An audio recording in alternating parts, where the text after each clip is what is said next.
folks. Welcome to Calvin's Got Game. I'm Calvin. I'm Lewis. And today we are continuing on our series of light, medium, and heavyweight games of a certain genre, mechanic, whatever.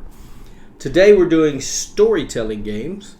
And we are going to give you our light, medium, and heavy. Light is 0 to 2. Medium is 2.1 to 3. And our heavy is 3.1 to 5. Now, why are you doing this? Right? Why are we doing this, Lewis? Well, I'll tell you why. You want to know why? Why? All right. The light game is for folks that may not game a lot, right? No. So you want to get them into the board game. You want to teach them a board game about storytelling or any of the other games or videos we put out. So we made a light game for that category that you can probably get them to the table and play it. Now, the medium game is for folks that's played board games. Yeah. They like to play board games. Hey, bring this one out. It's a little more meaty, right? And then the heavyweight games are for those gamers, right? That wouldn't be caught dead playing Uno or Skip-Bo, right? So those folks there, these are the heavy games are for those folks. So we try to put together a list of games that we think that, in Lewis, I have no idea what he's put. He has no idea what I put. So we pick games that we think would people would like for a light, medium, heavy category. And so I just looked at the games that I had or that I've played in the storytelling category, and I picked those games that fit in those categories that I think would offer someone some great gameplay. Same way here. I picked games that I think someone would be fun playing those games in those categories. And by just coincidence, I didn't plan this. It just happened. Uh-oh. Every one of them is perfect for the Halloween season. Well, looky there. I didn't plan that. Mine are not. Mine are just great storytelling games. Hey guys, let me tell you, if you haven't subscribed, do it. We have a lot of fun doing this. I hope Lewis does. I know I do. Because after we do these videos, right, we get to go play some games ourselves. Yes. And so we enjoy that. Enjoy Lewis coming and helping out with these videos. Guys, if you like what we do, hit that subscribe button. Hit that like button so you'll know and get notifications when we make new videos. So, before we get started, anything you want to say, Lewis? No, just make sure you hit that thumbs up on the... Oh, yeah, the likes help as well, yeah, for sure. Make sure you hit that, because that brings points on him, on his videos when doing search. Our videos, Lewis. Okay, our videos. Yeah. And yes, hit, and if you forgot to do it, go back. And go just back. hit... Click them all. Yeah, click them all. Click them all. Yeah. So, also, if you comment, we will talk about you. Yes. Not bad. We're going to tell people what you said about the video. If it's bad, we're going to tell it. Say, hey, man, you guys are nuts. Those games are terrible. That's fine, too. Whatever your comment is, I don't weed them out. If they have profanity in it, it will be edited. I do not want that. So you guys, if there's something that you think is a great game and you guys go, man, that game is terrible. Why would you put that on there? Hey, I'll let people know that somebody thinks that game's terrible. Yeah. So... Because you have your games that you think are terrible. Oh, I do. And there's some that I don't think they're terrible. I won't play them. Well, I don't think the game is terrible because a lot of people love them, but I won't play them. Yes. So they're not for me. I'll No. put it like that. They're just not for me. And there's games out there that people have a tendency not to like for one reason or the other. And that's totally fine. Everybody has a reason, and everybody's entitled to their opinion. So, Lewis, you want to kick us off? Yes. My first game on Lightweight is a 2005 game from Atlas Games, publisher, 2 to 5 players, 60 minutes to play, a weighted 1.63, and it's called Gloom. Oh, yeah. Gloom. I was waiting on Haven, I was waiting on Frost, I was waiting on something, but that's probably a little heavier. Yes. Gloom is, and a lot of folks, Gloomhaven? No. Gloom is a card game. And there was been more versions than when this first came out. Since this first came out, you basically have family members. And instead of having them happy and cheerful and glad to be alive, you want them to get them sad, miserable. Just like I want to just go away. Right. I want people to leave me alone. Right. Like my wife at work. Leave me alone. Let me get my job done. But that's terrible, Lewis. Oh, she know I'm playing with her. Yeah. You have a card. Well, a few cards. And these cards are transparent. So you are trying to put negative effects in your cards. But there's things that happen that are going to put positive aspects in your cards. And you are trying to get the most negative individuals in your group. I know. I don't have to try to do that for my family, but they're already negative. So you have folks going back and forth trying to make your family happy and cheerful. Nothing's wrong, but life is life. Yes. And you're trying to make it reality. So Gloomhaven is a game not Gloomhaven, Gloom. Oh, thank you. Gloom, not Gloomhaven. Gloom. I made the mistake now. Gloom. It's a fun little game, easy to understand, easy to teach. I believe that you can have a lot of fun on that one. Mm-hmm. So my lightweight game, Gloom. I've never played Gloom. I've seen it at stores and stuff, and the aspect of that game, having people miserable, is not something it's not a theme I'm just eager to play, but I think it would probably be a lot of fun. I need to bring it next time. Bring it next time. I'd like to play it. Does it play 2 players? Yeah, it is 2 to 5 players. 2 to 5. I wasn't paying attention when you said all that. But yeah, I think I would enjoy that game. It's not something I'd probably seek out if I was just looking for a game. Mm-hmm. Like you read the back of it, says, "Yeah, you want your family to be miserable." Not so sure I want that. But yeah, it sounds like a fun game, Lewis. All right, so my lightweight game for storytelling is Legacy of Dragonholt. Legacy of Dragonholt is a 1.25. Very light. This is by Fantasy Flight Games. It's a 2017 year published. 1 to 4 players. 60 to 999 minutes to play. It's ranked 1,242 on Board Game Geek. Now, are you sure this is light? Yeah, it's very light. It's a lot of reading. Okay. In this Legacy of Dragonholt, you have different books.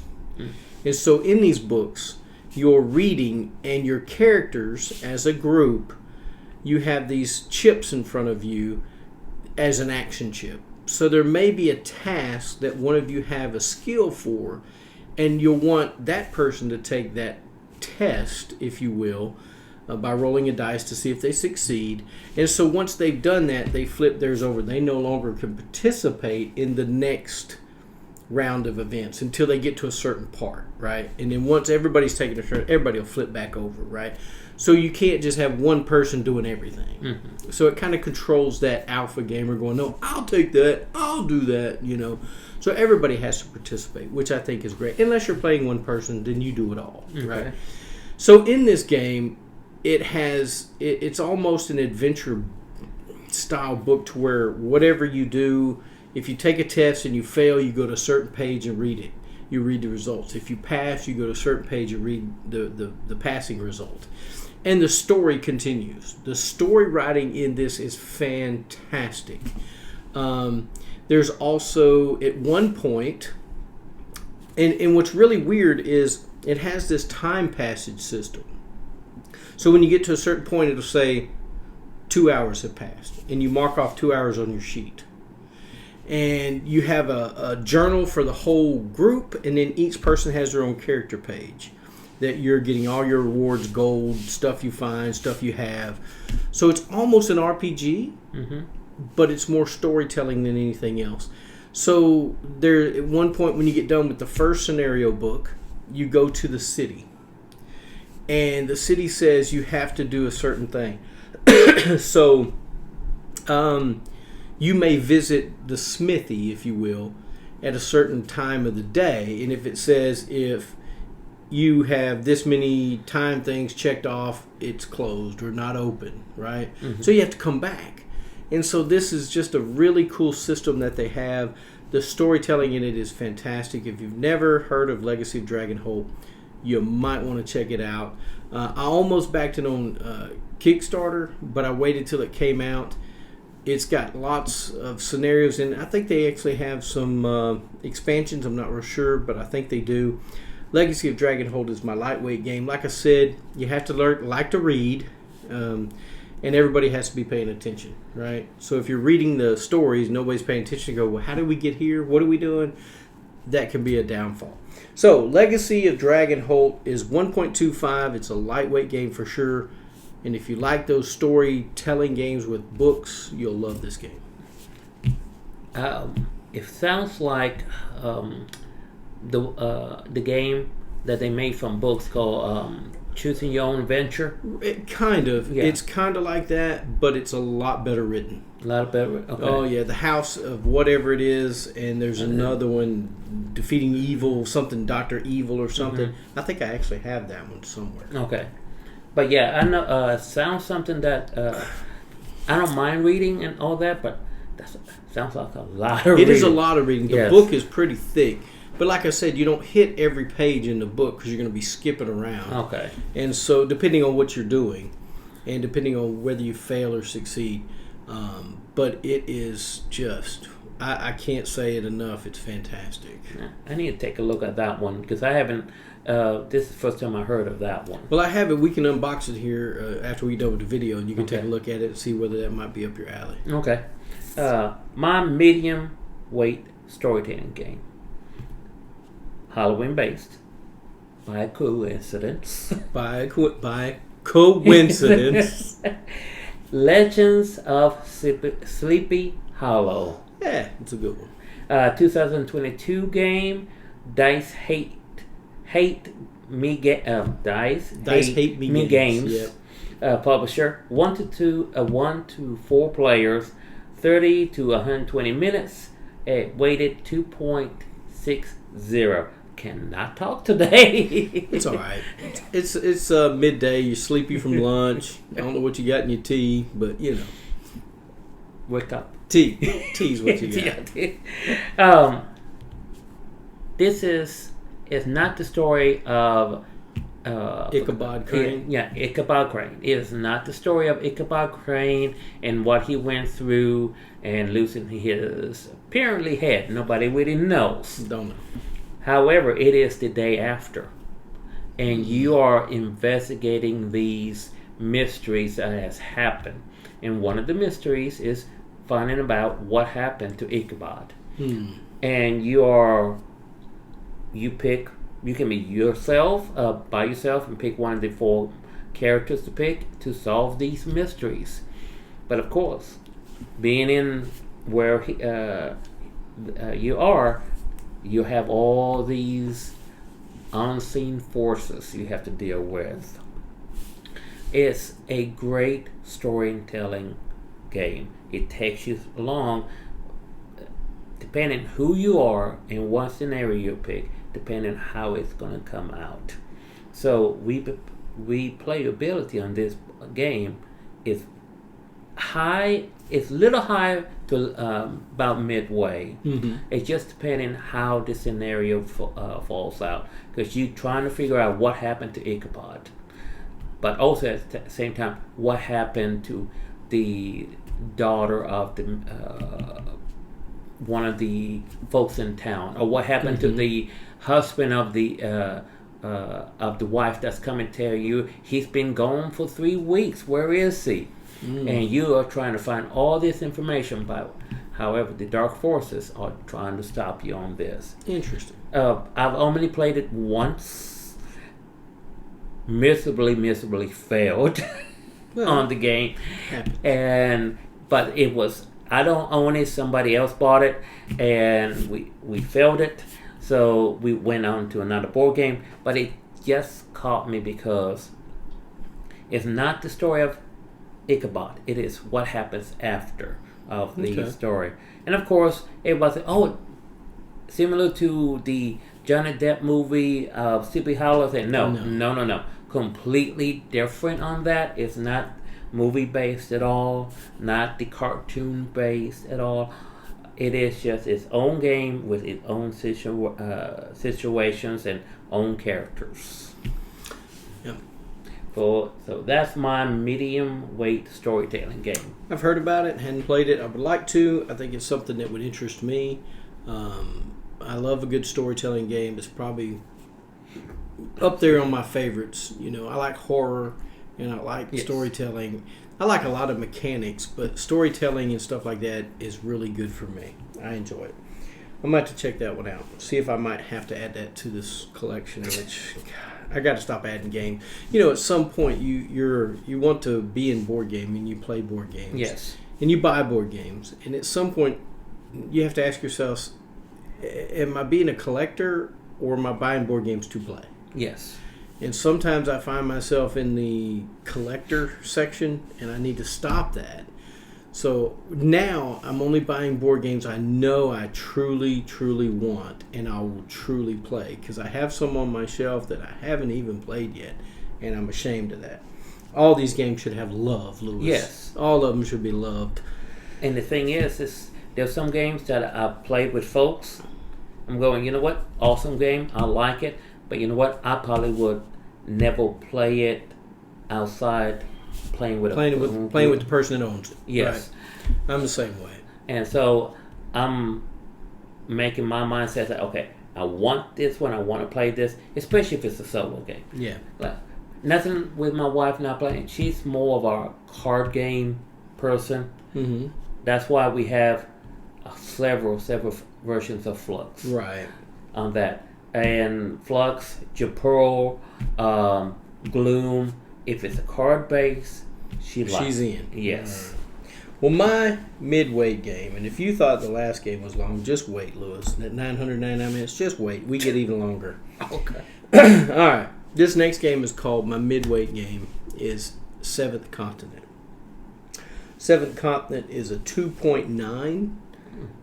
It got almost to the 3. Almost 3. It's by, and I'm going to mispronounce the publisher. I know it's Serious Pulp.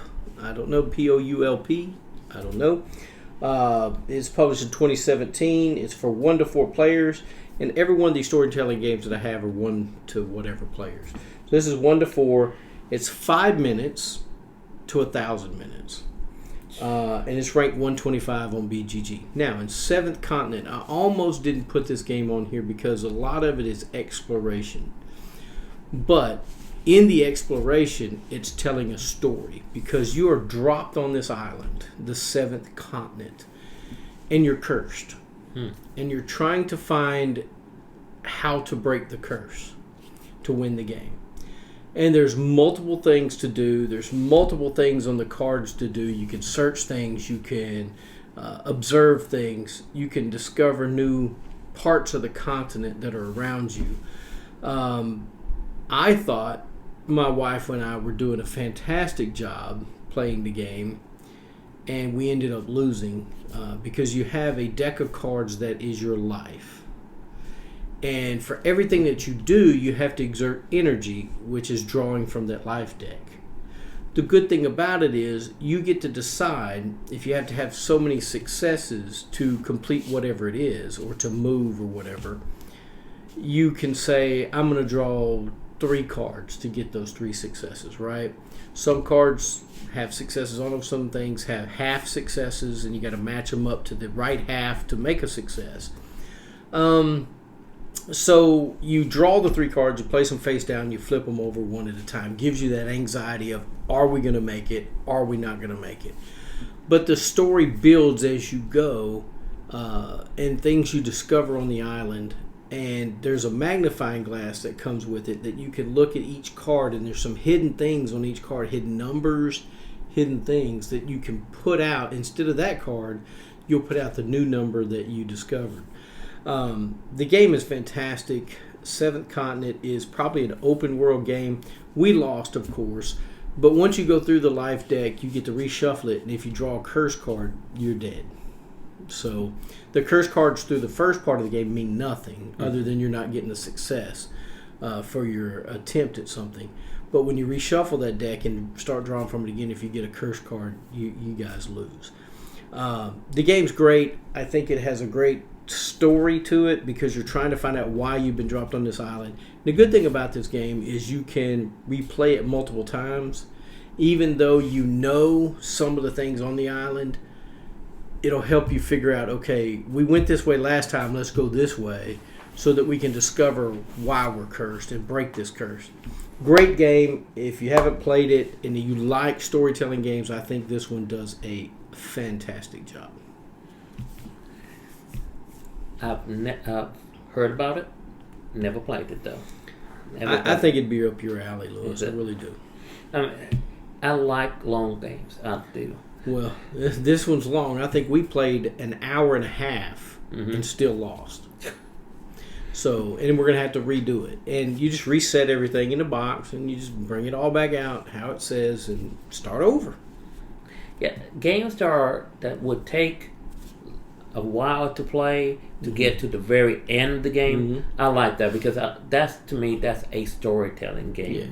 The Seventh Continent reminds me a lot of Time Stories because in Time Stories you had a scenario you had to do and you go through it to a certain point, and if you didn't accomplish your mission by that certain point, you go back to the very beginning.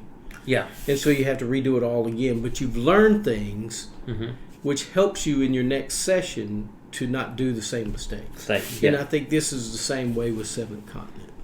My heavyweight game is a 2021 game, Mythic Games publisher, 1 to 5 players. And it's a horror game or a Halloween themed game? Yes, it is. Coincidence? 60 to 120 minutes to play, and it weighs 3.15. Wow. Now, the 60 to 20 minute game is kind of deceiving because the game is ongoing. So that's that's 60 to 120 minutes. It is just for that one session. Yeah, one scenario. Yes. So it can be several hours long when you get done. The game about to be finished, Descent. Playing myself, I'm at 240 hours. That's not the game now, is it though? Is that the game we're doing now? No. Oh, okay. No. But you had me confused. No. The game I'm about to finish, I'm at 240 hours. Wow. I play. Now, Solomon Kane is based on the books by Robert E. Howard. I want to make sure I get that right. Solomon Kane is an individual fighting for good and light against all this evil. You are taking up assistance with them. You are 4 characters. I want to get the characters right.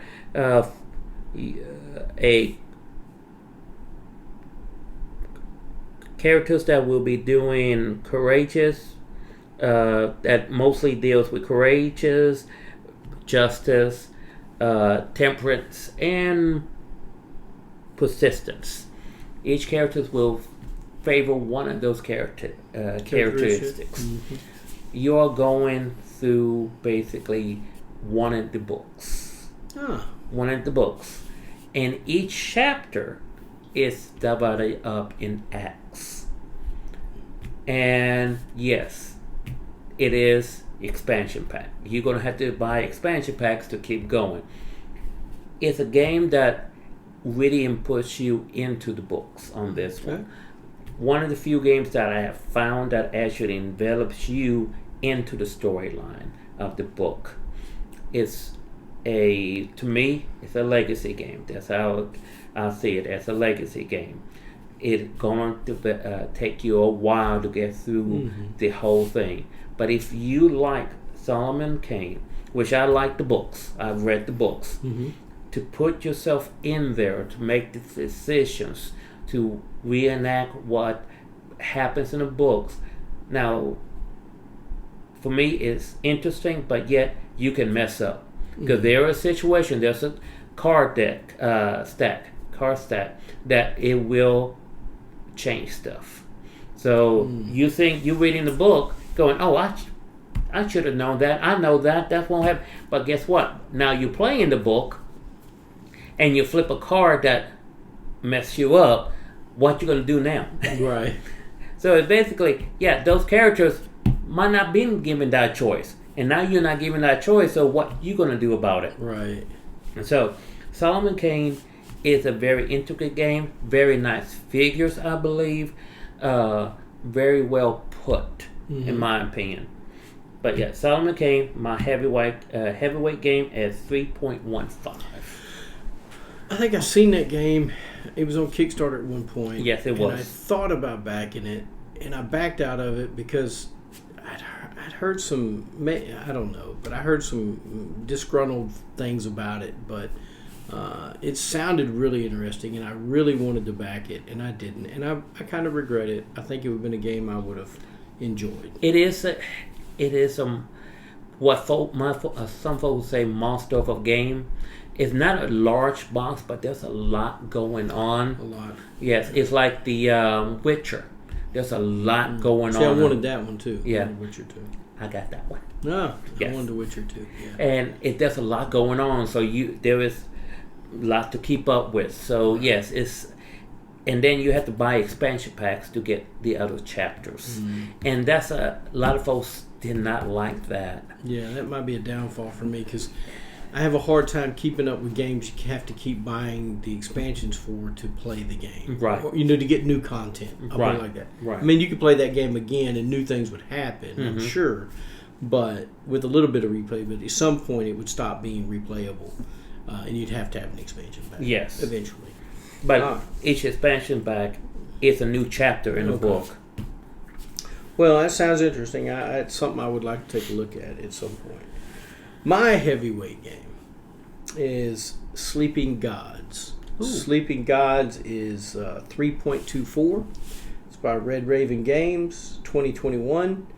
1 to 4 players, takes about 60 to 1,200 minutes. All of them. I told you they went up in minutes.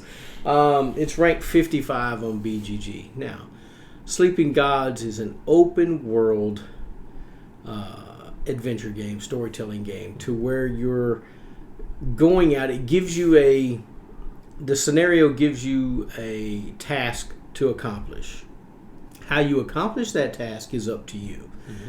What side quest you go on during the game is up to you. Sleeping Gods, Sleeping Gods is, you got this ship and everybody's working the same ship, and you can do certain things on the ship, but you can't do the same thing that the last person just did, so you've got to choose something else. And so I can't describe it as well as I should because there's a lot of spoilers in it, and I don't want to do that. The fighting system in it is very interesting, and Red Raven does all the, Ryan Lockett does all the artwork for his games, and they're fantastic. So the monsters are unique, but the system is you put these cards together, and you have to do damage enough to get to the hearts or take their weapon away or whatever to get to their health. It's an interesting system of battle. But the discovery part of it is just great. And I don't know, it's got a great book that you open and you travel on. I can't tell you enough that it's just open world. You can do whatever you choose. But you do have a goal that you have to complete. And you can lose in many different, in the different ways of running out of things and taking too much damage on your crew. But I enjoy the game a lot. Sleeping Gods is fantastic. If you haven't heard of it, you're probably under a rock because it's like 55 on BGG. Yes. So it is good. It's a great storytelling game. Like I said, you can go around and do just about whatever you want within reason to accomplish your goal. So. I know about the game. I've seen it play, haven't played it, but I would like to play it and own it. Definitely own it one time. But it reminds me of the old